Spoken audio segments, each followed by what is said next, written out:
கடைக்கு போய் வாங்குற கீரைக்கும் நம்ம கையால் பறித்து சமைக்கிற கீரைக்கும் எப்போவுமே ஒரு தனி வித்தியாசம் இருக்கும். கடையில் நம்ம இவ்வளோதான் கீரை ஃப்ரெஷ்ஷாக வாங்கி சமைச்சாலும் வீட்டில் பறித்து சமைக்கிற கீரையோட டேஸ்ட் வந்து சூப்பராக இருக்கும்.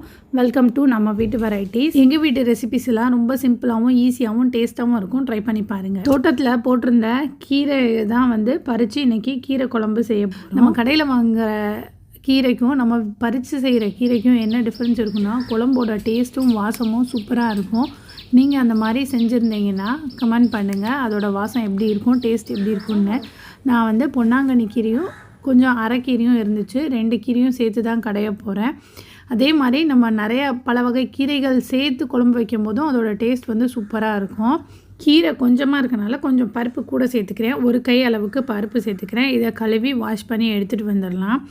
இது கூட ஒரு 4-5 சின்ன வெங்காயம், கொஞ்சமாக 1 டேபிள் ஸ்பூன் அளவுக்கு சீரகம், 1/4 டேபிள் ஸ்பூன் அளவுக்கு மஞ்சப்பொடி, கொஞ்சமாக பெருங்காயப்பொடி, 2 தக்காளி, 4 பல் பூண்டு, இது எல்லாம் சேர்த்துக்கலாம். இப்போ இது எல்லாத்தையும் சேர்த்து குக்கரில் சேர்த்துக்கிறேன். இது கூட நம்ம கழுவி கட் பண்ணி வச்சுருக்க கீரையும் இதோடு சேர்த்துக்கிறேன். காரத்துக்கு ஒரு 3 பச்சை மிளகாய் இதோட சேர்த்துக்கிறேன். நான் வந்து டிஸ்பிளேயில் காட்ட மறந்துட்டேன், ஒரு 4 பல் பூண்டு சேர்த்துருக்கேன். இதில் குக்கரை மூடி ஒரு 3 விசில் வச்சா போதும். சூப்பராக கீரை பருப்பு எல்லாம் நல்லா வெந்துடும். இதை வந்து நீங்கள் மிக்ஸி ஜாரில் போட்டு அரைச்சி எடுத்துக்கலாம், இல்லைன்னா கடைஞ்சிக்கலாம். இந்த மேஷர் வச்சு கூட நல்லா கடைஞ்சி எடுத்துக்கிட்டோன்னா நல்லா எல்லாமே மசிஞ்சு வந்துடும். இதுக்கு தேவையான அளவு உப்பு சேர்த்துக்கலாம். இப்போ இது ஒரு 2-3 நிமிஷம் நல்லா கொதிக்கட்டும். கொதிக்கிறதுக்குள்ளே நம்ம ஒரு தாளிப்பு கொடுத்துக்கலாம்.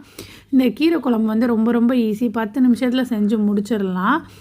உங்களுக்கு டைமே இல்லை டக்குன்னு செய்யணுன்னா இந்த மாதிரி செஞ்சுருங்க. கீரை குழம்பு ரொம்ப ஹெல்த்தியும் கூட. வீட்டில் அதுவும் கீரை இருந்துச்சுன்னா 4-5 பறித்து போட்டு செஞ்சிடலாம். இப்போது ஒரு பேனில் எண்ணெய் ஊற்றிக்கிறேன். கடுகு, காஞ்ச மிளகா, கொஞ்சம் பெருங்காயம், இது எல்லாம் நல்லா பொரிஞ்சதுக்கப்புறமா இதை குழம்புல எடுத்து ஊற்றி ஒரு 2 நிமிஷம் கொதிக்க வச்சு ஆஃப் பண்ணி எடுத்திங்கன்னா அட்டகாசமான சுவையில் நம்ம வீட்டு கீரை குழம்பு ரெடி.